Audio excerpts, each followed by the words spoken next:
Neila Salmi, casting TVTMJ, promotion Patrick Devers, extrait de La tirade du nez de Cyrano de Bergerac de Monsieur Edmond Rostand.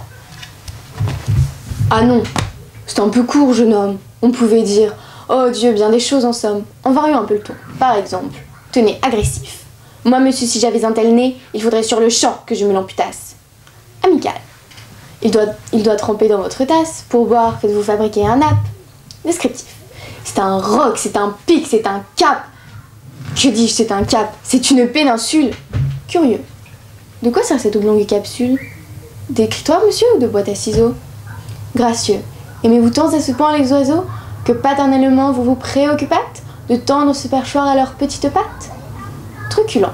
Ça, monsieur, lorsque vous pétunez, la vapeur du tabac vous sort-elle du nez sans qu'un voisin ne crie au feu de cheminée? Prévenant. Gardez-vous, votre tête entraînée par ce poids de tomber en avant sur le sol. Pédant. Ça, monsieur, non. L'animal seul, monsieur, qu'Aristophane appelle hippocampe éléphantocamélos, dut avoir sur le front tant de chair et tant d'os. Cavalier. Quoi, l'ami? Ce croc est à la mode? Pour pendre son chapeau, c'est vraiment très commode. Emphatique.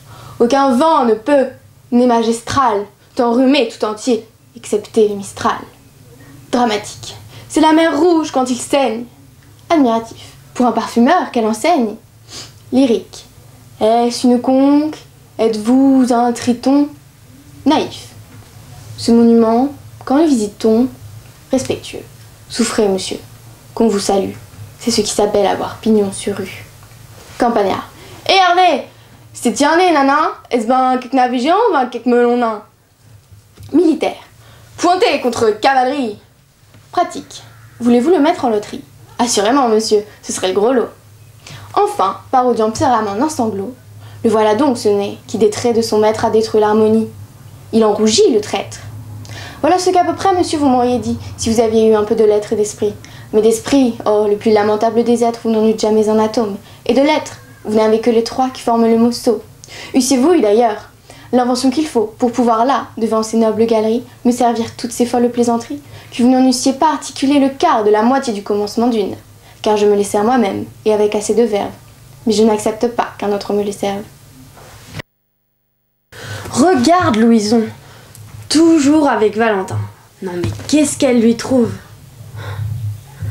Normalement, les mecs, ça devrait pas être un problème pour nous. Ah, normalement, non, mais pour nous, si. Mais qu'est-ce qu'on a de moins que les autres? On n'a rien en moins, hein. On a même plutôt plus. Mais ce qu'on a en plus, c'est trop. Non mais qu'est-ce qu'ils nous reprochent, les mecs? On est habillés à la mode. À la mode, oui. Mais de quelle année?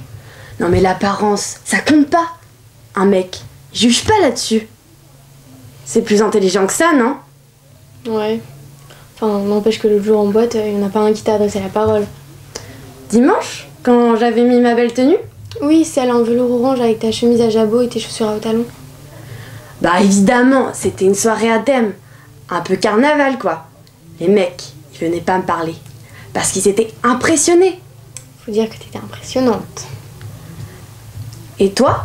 T'en as eu beaucoup des mecs? Non, mais c'est parce que je suis très difficile. Ben moi, je suis pas très difficile. Et pourtant, j'en ai pas eu beaucoup plus. Mais moi j'ai un truc, quand je rencontre un garçon, je lui fais comprendre qu'il ne doit pas s'intéresser à moi. Et ça marche? Ouais, il s'intéresse pas à moi.